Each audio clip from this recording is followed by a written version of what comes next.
আনোয়ারে পাওনা টাকা বিরোধের জেরে এক যুবককে ছুরিকাঘাতে হত্যা করা হয়েছে। নিহতের নাম মোহাম্মদ মানিক। তিনি উপজেলা পৌরকড়া ইউনিয়নের ভঙ্গুল গ্রামের বাসিন্দা। ঘটনাটি ঘটেছে সোমবার রাতে আনোয়ারা উপজেলায় পূর্ব কন্যারা গ্রামে। স্থানীয়রা জানায়, নিহত মানিক মোহাম্মদ রাসেলের কাছে 1 লাখ টাকা পাওনা ছিলেন। ওই টাকা নিয়ে তাদের মধ্যে বাকবিতণ্ডা শুরু হয়।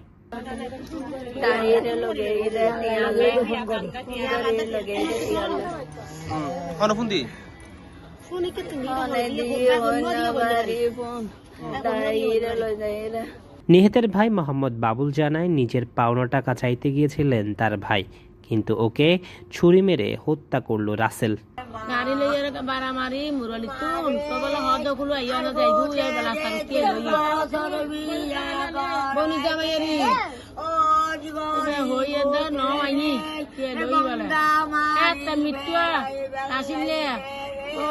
নাম হত দেখি মায়ের নিয়ে দাবি দিয়ে বুয়ার নাম কি এই তো বেগুন আছে বলিয়েন দি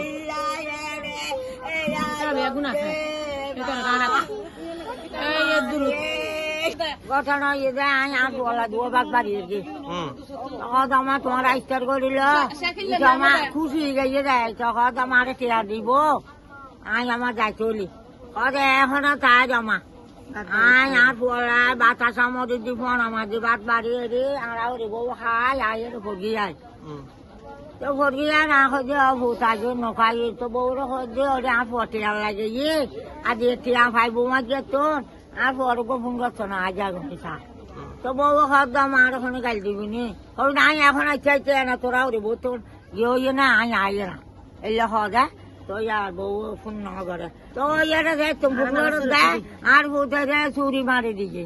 গুরুতর আহত অবস্থায় মানিককে প্রথমে আনোয়ারা উপজেলা স্বাস্থ্য কমপ্লেক্সে নেওয়া হয়। পরে অবস্থার অবনতি হলে তাকে চট্টগ্রাম মেডিকেল কলেজ হাসপাতালে স্থানান্তর করা হয়।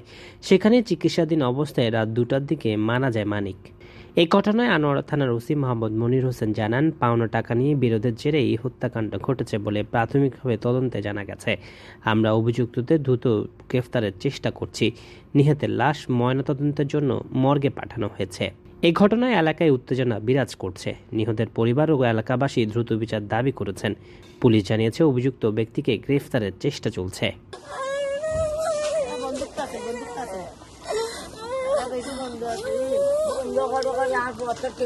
নিউজ ডেস্ক, দৈনিক আজাদী।